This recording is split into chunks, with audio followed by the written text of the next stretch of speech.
Hey, empty nesters, are you looking for what's next in your life? Well, today we're going to talk about what your new purpose is now that the kids are gone. Before we get into it, make sure you like, follow, and subscribe wherever you are watching or listening to this. Make sure you get all our great content. And with that, I think we're just going to go ahead and get started. So, Let's Heather, dive in. yes. Yeah, so being an empty nester can leave you feeling lost and alone and like empty. That's why it's called empty nest, right?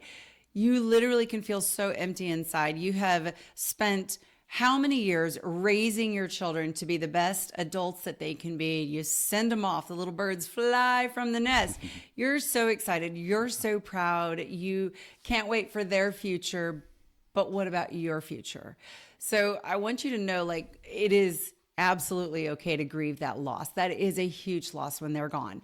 It does feel very lonely, and you wonder and wander about your future and what you should be doing now because you don't have carpools anymore and the games to go to, and you don't have all of the things, the studying for the exams with your children.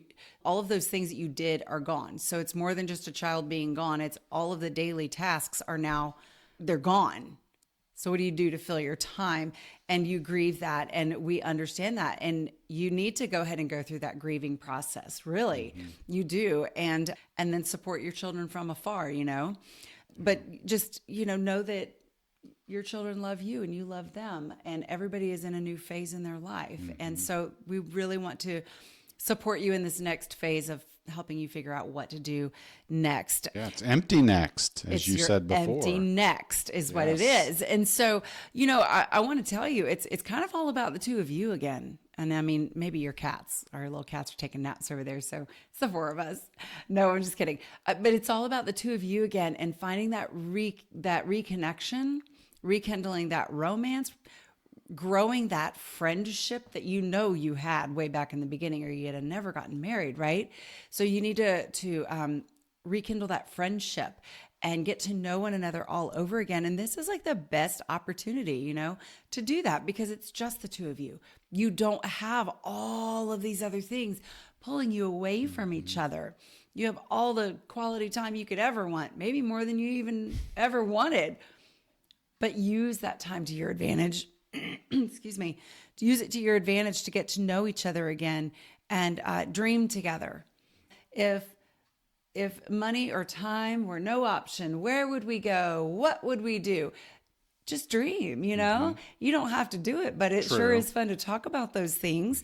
Make a list of things that you've always wanted to do. Do that together, or do it separately and then come together and share that list with each other. That's always kind of fun too. I bet you learn more about the other person than you ever knew. Because as we grow older, as we go through all of these facets of life, we change. Imagine that. Brian, I am not the person that you married, and you're not the man that I married. Like, That's very that true. happens. That happens. And so you're learning more and more about each other, and just really showing your spouse that they are priority. And that is what you need to do, like, first right there. And then come together and pray about what God's plan is for your life as an empty nest couple. Where does he envision you going and doing? What And should I think it look that, like? yeah, and that's probably a good transition into what we wanted to talk about next. That's discovering your God-given gifts. And each of you have gifts. They Yes. might be similar to each other. They might be different. I'm going to bring up a situation that happened to us not long after our daughter left the nest, so to speak. And that was that I wanted to change careers. And yeah, right. When Heather, I'm going to get her in the video there. Yeah, we need to get her. So yeah, it was pretty tough because I brought it up pretty quickly. I think after she had left, You like, did. and maybe it had been percolating within me for a while. And it was all about, I had just gotten burned out with the corporate world and just was tired of it, and tired of sitting in front of a cubicle, staring at a computer screen, waiting for 5 o'clock to come. And so came to you and said, hey, I want to quit and I want to go back to school and I want to become a counselor. Yeah. And you would definitely love that I have this gift or this dream. Obviously, I knew that you loved that, but it was kind of like course. the timing and the how you brought it up, or how I brought it up, and the It was the quickness of shock. it, and I was already like 8 steps down the road. of like, all right, let's do this. I'm ready Yeah. to do this. And I'm like, yeah. has he thought this through to quit his job? He's the breadwinner. What did you make 2 or 3 times more than I did with my I little think so, bitty yeah. teacher pay salary, whatever. And like, how is this going to work? I need to see it all laid out. Like that terrified me. Not in, a sense of supporting his dream, but him not working anymore. I think Yeah. that is what terrified me. Right. I want you to do what you love, Yeah. but it was that. How are we Yeah. going to survive? And It was a shock. Yeah, and I was able to slow it down a little bit because I ended up going to a career counselor. I don't know if you remember that, but spent maybe about a month with this career counselor, and we did some assessments and kind of determined what I had giftings in and what I was passionate about.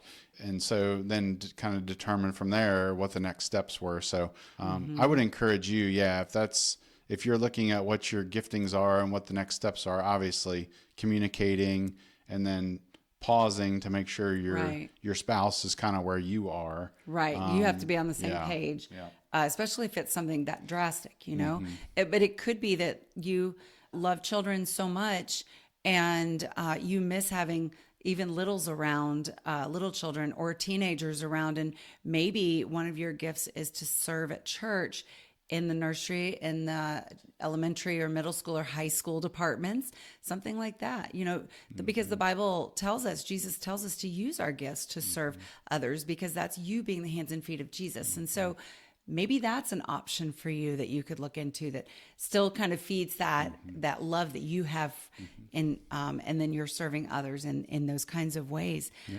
But you want to use those gifts. And if you're not sure what they are at this point, because let's remember, for the last probably 18, 20, maybe 30 years, everything has been all about your children and what they can do. And you put yourself on the back burner and you don't know what your gifts are anymore, your spiritual gifts or the things that you're really good at, your talents. You can go online and you can find any sort of a gift or talent assessment and kind of rediscover what are your passions and what is it that you feel like you could do to benefit other people. So that's an option right there to help you kind of get started and navigate that. Good stuff. All right. What you got next? So with your children being gone, your roles do change because, like I said before, you're not doing all of those things anymore. And so what are you doing now? You become, I read something that said you transition from being your children's manager to their consultant. You have to use that good. carefully though, that consulting mindset, because they might not want you to consult them. They might need you to wait and let them come to you for advice. We as parents, we want to give that advice, but maybe we need to hold our tongue and ask, are you looking for my advice? And if they say, no, not right now, okay, accept that. You don't want to be a bull in a china shop and come in and say, oh, this is what you need to do. This is what I would do. What are you thinking? That was stupid. This is the route you should take. And that is not helpful. That's not helpful. We didn't appreciate that when we were kids, right? And so, as adults, your adult children, like they're not appreciating it. Like I think it's a poor way to communicate, to kind of put your own ideals onto someone else. So with your adult children, be cautious in that consulting thing that, that I had said that I had kind of come across, but you're no longer parenting them. You are no longer managing their daily lives. You want to let them get out there and go through the school of hard knocks, if that's what they need to do. Some people they just kind of need to feel that a little bit, and you have to stand back and go, And do you know what the best thing you can do is for your children is to pray. Know that you have trained a child up in the way they should go. And when they're old, they will not depart from it. They might depart from that spiritual faith a little while, and you pray them back in, right? It's like a temporary, kind of a detour sometimes that kids go through, but you're right. Yes, they do. Most often they will come back around. It can take a while. Right. But you've been through it. I've been through it. We come back around and here we are today. And so you do have to kind of let your children go once they fly that coop.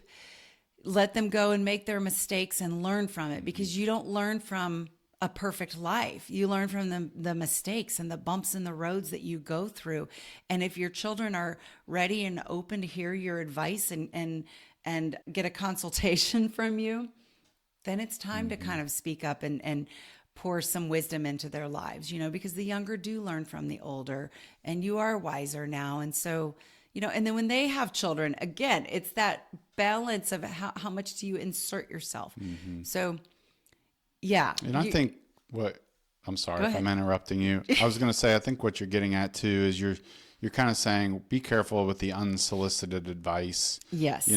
It may be a situation where when your kids are kind of moving out and flying the nest, so to speak, that and you said this earlier, but you kind of ask them, and you may know your kids probably and kind of how they'll act or react, but you just ask them, hey, I'd love to be able to be a presence in your life and kind of help you steer and navigate and some of these situations maybe you've never Right. experienced before. Is it okay if I give you some advice or consultation or Right. help you with some things? Or, and I think most of the time when people are asked in that way, most of Right. the time I would hope that they would say yes. It's, Right. again, when you're over at their house and you see that they're parenting their child, your grandchild, in a certain way, and you jump in and say, oh no, you shouldn't be, doing this with the child. You need to do that. And that creates animosity. So It it's, can. And something that I've learned to do with my sister when she still has children at home. And so when she tells me something kind of explosive that just happened or stressful that just happened, I sit back and I listen. And once upon a time, I would come in like that bull in a china shop. Here's what I would do. Here's what you should do. And now I feel like what I do is I sit back and let her kind of get it all out, because maybe she's just looking for a listening ear. And I will ask her if I feel like I really do want to say something. I will ask her, are you looking for me to just hear you and support you in that way? Or are you looking for my advice? And she will most often tell me, no, no, girl, I'm looking for advice. You've been there. I'm looking for advice. I'm like, I just want to be sure, because I value our relationship between, me and her being sisters and all of that. And so once she gives me that green light, I'm bull in gonna tell China her, shop. bull in China shop. Here I come. Like, yeah. I'm kidding. No, I'm just kidding. But it's something just to be aware of and be conscious of, and learn when we need to, learn to look for those boundaries. And really, like I said before, the best thing that you can do for your children is to pray for them. Pray for them as they're making these decisions, and trust that they're still going to come to you and share with you. And then you can continue to pray with them even more about whatever their life experiences Right. are. That's right. And so, we're talking a lot about your new purpose, and Yes. your new purpose, it doesn't have to be completely different. It doesn't mean that you go from being in your kids' lives to now you're completely out. It just means it's just going to look a little bit different. It just looks different. Yeah. Yeah. And so the last thing that we're going to talk about is listening to God and what he would say. And I don't know why Heather gave me this one, because I could be better at this one. Let me just say that, because and we've talked about this, it's kind of a constant sort of struggle between the flesh and the spirit, and making sure that we're sometimes we're kind of over in our flesh and we want certain things, but it's like, no, we have to really listen to God and get his direction and his understanding. And I know there's been times recently where when I have done that, when I have really poured myself into some time with God, I've heard him speak. And it's not audibly, I'm not hearing an audible voice, but I've heard him say things to me. And sometimes there's things I want to hear. Sometimes they're not things I want to hear, but he always does it in love, and he always does it because he cares about me. So make sure you're doing that. I don't know if there's anything you want to add to that one. Yeah, I think that, because you don't have all the children around, that is such a great time for you to really dig back into his word and pray to him more, because you're praying for your children and the life that they're now leading. You're praying hopefully for your own relationship with your spouse and that reconnection. That's part of your new purpose now, to reconnect. But just to find his will for you. Is there something else that he wants you to do now? Is there another way that he wants you to serve? And he's not going to hide his will from you, but you do have to seek him first, and then all these things, right? And you have to learn to hear his voice. It says, be still and know that I am God. And so you want to hear the Lord's voice and just worship and just stay at his feet, giving all of these things to him, even the sadness that you might experience. And Tell him, God, I'm excited for what's to come. Just show me that path, and he'll show you a little tiny bit, maybe not the whole thing, a little tiny bit, and you run with it, you go with it. But it's a good time for you to really, really, really dive back into that deeper relationship, deeper walk with God. Yeah. This is just, it's a new frontier, as I guess Captain Kirk would say from I Star like Trek. that, a frontier.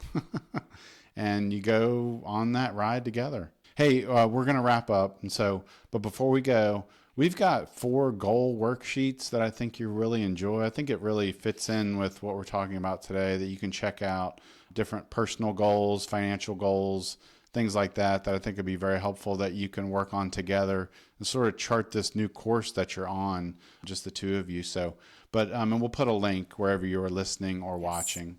And with that, we are going to take off, and we will see you next time.